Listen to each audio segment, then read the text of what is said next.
Hotel मोक्ष से बाहर निकलते उसे कई बार देखा था मैंने। वहां भी तो यहाँ मेरी तरह मेडिटेशन के लिए आई होगी। वैसे भी मोक्ष आम पर्यटकों के लिए नहीं था। किसी धनी व्यक्ति ने ध्यान करने वालों के लिए यह होटल नुमा गेस्ट हाउस बनवाया था और इसे नाम दे दिया था मोक्ष। मैं यहाँ ध्यान शिविर अटेंड करने के लिए आया हुआ था। वैसे ध्यान करने की यह पहली शर्त होती है अपने मन की गंदगी को ही दूर करना और अपने अंदर की शांति को ढूंढना। मगर जब से उसे देखा था तब से मेरा मन भटक रहा था उसी के आगे पीछे।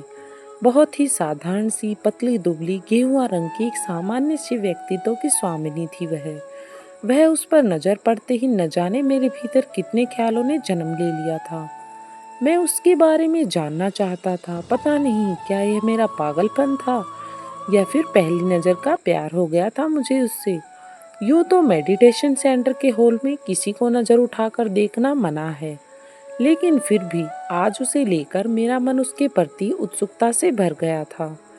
मेडिटेशन सेशन में आज हमारा आखिरी दिन था। उसके बाद सब अपने अपने घर जाने वाले थे।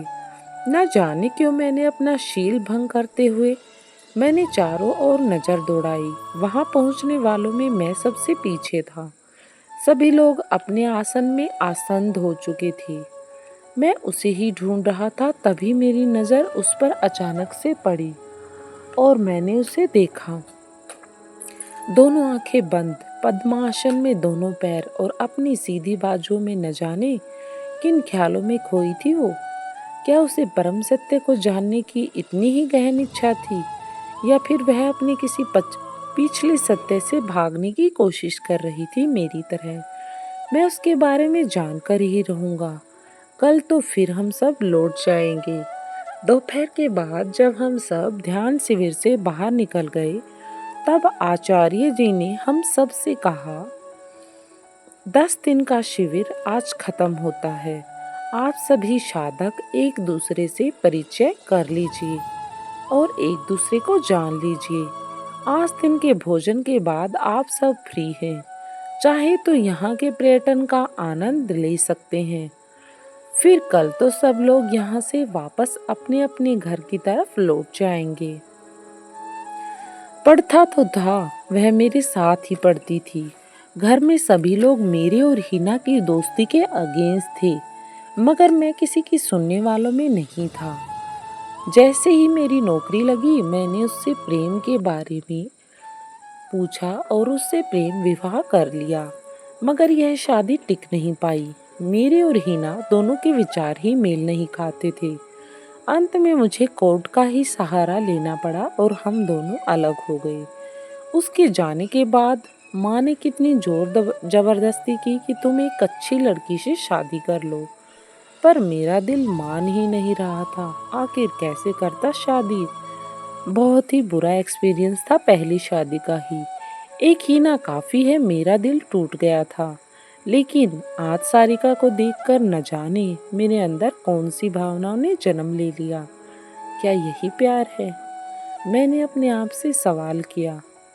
मेरे घर लौटने पर माँ ने मेरा खिला हुआ चेहरा देखकर बहुत ही खुशी से प्रतिक्रिया देते हुए कहा, क्या बात है मुन्ना, इस बार तो तू बहुत ही खुश नजर आ रहा है।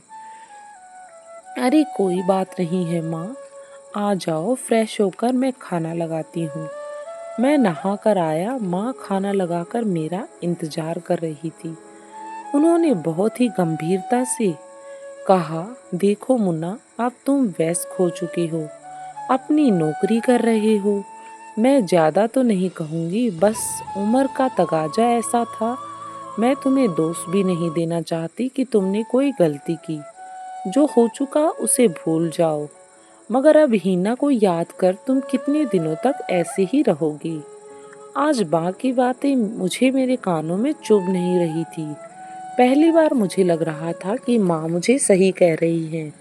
तब तक सारिका का फोन मेरे मोबाइल पर बजने लगा। ताज्जुब है, किसी लड़की का फोन आ रहा है, वह भी तेरी मेडिकल सेंटर से लौटने के बाद। ऐसा तो पहले कभी नहीं हुआ।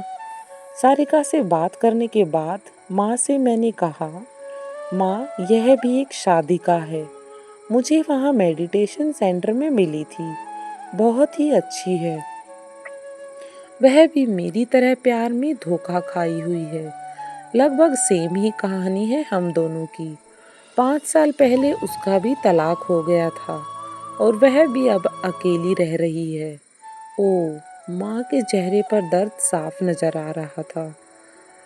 कितना बुरा लगा होगा उसे। कुछ दिन यूं ही बीत गए। मैं और सारिका बहुत ही करीब आ गए, एक दूसरे से बातें करने लगे। एक दिन उसने मुझसे कहा वह महाराष्ट्र जा रही है, वहाँ के टूरिस्ट प्लेस को कवर करने के लिए। मैं भी छुट्टी लेकर महाराष्ट्र चला गया। समुद्र के किनारे हाथों में हाथ डाले हम दोनों देर तक घूमते रहे, भीगे हुए बालू में पैरों के निशान बनाते हुए। सूर्य ढलान पर था। मैंने अचानक ही हिम्मत बटोरा और उससे अपने दिल का हाल कह दिया और अपने दिल की बात जाहिर की। मैंने अपनी हथेली फैला दिया और उससे कहा, समय तो गुजर गया है हमारा, एक बहुत ही जहरीली डंस देकर। मरने से पहले क्यों न हम एक दूसरे को थाम ले। वह पहले तो आश्चर्यचकित होकर मेरी तरफ देखने लगी और फिर वह शर्मा कर धीरे से मेरी हथेलियों पर अपनी हथेलियां रख दी। मैंने भी उसकी हथेली को कसकर अपनी मुट्ठियों में जकड़ लिया और हमेशा के लिए उसके प्यार को अपना लिया। ये थी एक टूटे दिलों के प्यार की कहानी। अच्छी लगी हो तो वीडियो को लाइक करें और चैनल पर नए हैं तो चैनल को सब्सक्राइब